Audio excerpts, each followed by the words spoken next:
अपने गमलों के लिए पॉटिंग मिक्स या मिट्टी कैसे तैयार करते हैं जो वेल ड्रेन हो, पोरस हो और पौधों को हेल्दी बनाता हो, मतलब पौधों की ग्रोथ भी अच्छे से करता हो। तो आज का वीडियो उसी पे है। आज मैं आपको बताऊंगी कि मैं अपने गमलों में मिट्टी कैसे तैयार करती हूँ, या जो टेरेस पर क्यारियाँ बनी हुई हैं उसमें हमने मिट्टी कैसे बना के डाला हुआ है।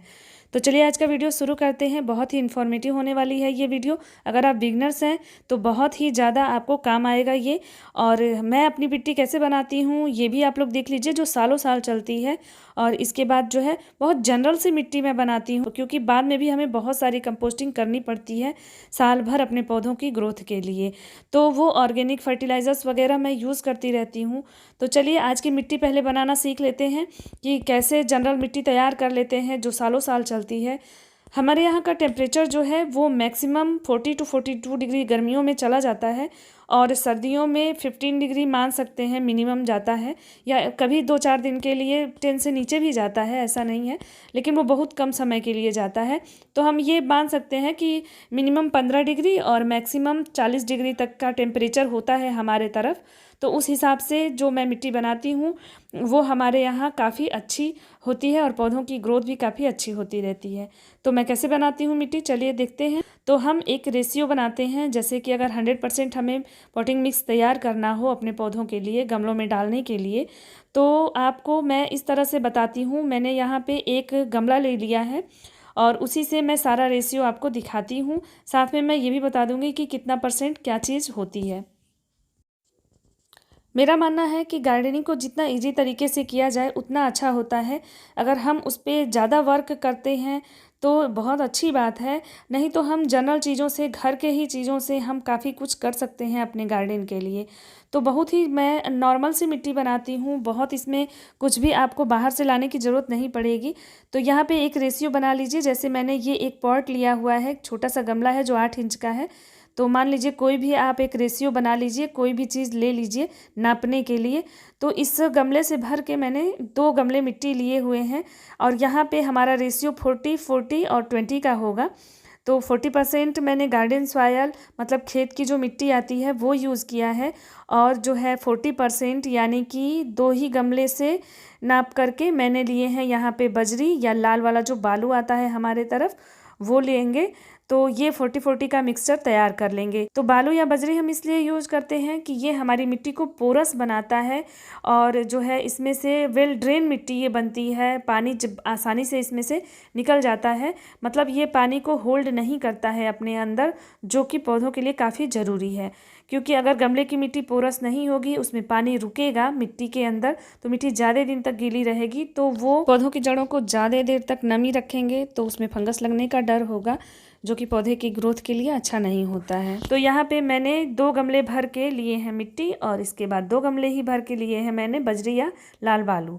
इसके बाद इसमें अब 20% कंपोस्ट मिलाना है। तो उसके लिए मैंने इस गमले को 50% से ऊपर, या मान लीजिए आप 60%, मैंने मतलब आधे से थोड़ा सा ज़्यादा एकदम सड़ी हुई 2-3 साल पुरानी गोबर की खाद ली है, जो कि बहुत ही ज़्यादा हेल्दी होता है पौधों के लिए। इसमें सब कुछ होता है, चाहे माइक्रो न्यूट्रिएंट्स हो, मैक्रो न्यूट्रिएंट्स हो, मतलब जैसे कि एनपीके तो होता ही होता है, इसके अलावा जिंक, कैल्शियम, फॉस्फेट, जो भी चीज़ें होती हैं वो सब कुछ, सल्फ़र, सब कुछ होता है जो पौधों के लिए ज़रूरी होता है।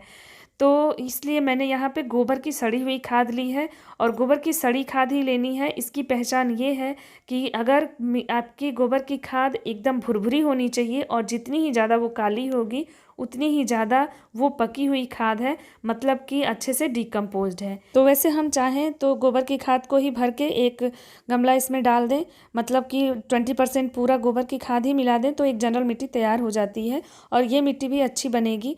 लेकिन इसके अलावा मैंने इसमें जो है 30% किचन वेस्ट कंपोस्ट मिला रही हूँ मैं यहाँ पे, क्योंकि ये भी बहुत स्ट्रांग होता है, और इसमें भी हर तरह के न्यूट्रिएंट्स होते हैं पौधों के लिए, सारे ज़रूरी तत्व इसमें मौजूद हैं।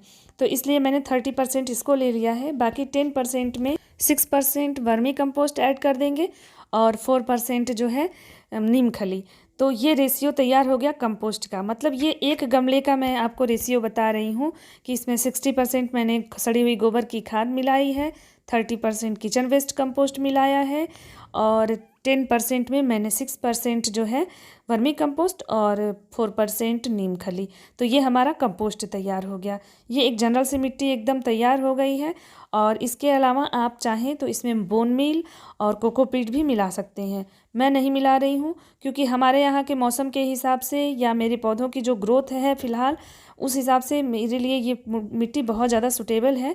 तो मैं बस इतना ही सब कुछ मिलाती हूँ। आप चाहें तो इसमें बोन मील, रॉक फास्फेट और कोकोपीट भी मिला सकते हैं और इसको और स्ट्रॉन्ग बना सकते हैं। आपके यहाँ का टेम्परेचर और वेदर जैसा भी है उस हिसाब से चाहें तो वो मिट्टी भी एक सॉलिड मिट्टी तैयार हो जाएगी। फ़िलहाल मैं इतना ही सब कुछ मिला करके और गमलों में भर देती हूँ। इसका रीज़न ये भी है कि मैं साल भर अपने जो गमले हैं उनकी मिट्टी में कुछ न कुछ कंपोस्ट ऐड करती रहती हूँ। जैसे कि किचन से निकले हुए या ऑर्गेनिक मैन्योर हैं तो वो साल भर महीने में 1 बार या महीने में 2 बार या कभी कभी 2-3 महीने पे 1 बार इस तरह से मिट्टी में हम ऐड करते रहते हैं। इसके साथ ही आप चाहें तो इसमें फंजीसाइड ऐड कर दीजिए। मैं भी ऐड करूँगी लेकिन अभी जब मैं मिट्टी गमलों में भर लूँगी और जब पौधे लगाऊंगी उनमें तो उस टाइम पे मैं इसमें फंजीसाइड भी ऐड कर दूँगी। या तो आप होममेड फंजीसाइड भी ऐड कर सकते हैं या साफ़ का फंजीसाइड ले सकते हैं जो कि अच्छा होता है और पौधे को किसी भी बीमारी से बचाता है, मिट्टी को भी स्ट्रॉन्ग बनाता है। तो बस इन सारे मिक्सचर को अच्छे से मिला लेंगे और एक अच्छी सी मिट्टी तैयार हो गई है और इसको बना करके रख लीजिए और अपने गमलों में भर दीजिए। और उसके बाद इसके बाद रीपॉट जब हम करते हैं तभी मिट्टी चेंज करते हैं अपने गमलों में, जो कि 2 से 3 साल या कभी कभी 4 साल पे बदलना होता है। तो ये एक परमानेंट सॉयल मिक्सचर है या पॉटिंग मिक्स है जो हर तरह से सूटेबल होता है। तो अगर ये वीडियो इन्फॉर्मेटिव लगी हो तो वीडियो को लाइक ज़रूर कर दीजिए और अगर चैनल पे आप सब नए हैं तो चैनल को सब्सक्राइब करिए। और कोई भी डाउट रह जाए तो प्लीज़ कमेंट सेक्शन में कमेंट करिए, मैं वहाँ भी रिप्लाई करूँगी। अगर ज़्यादा बड़ी प्रॉब्लम होगी तो मैं एक वीडियो भी उस पर स्टेप बाय स्टेप ले आऊँगी। तो चलिए अब इसको हम जो है अपने गमलों में कैसे भरेंगे। तो जब मिट्टी को गमले में भरना हो तो सही तरीका क्या है वो भी देख लीजिए। यहाँ पे मैंने एक छोटा सा डिब्बा लिया है, उसी में बता रही हूँ।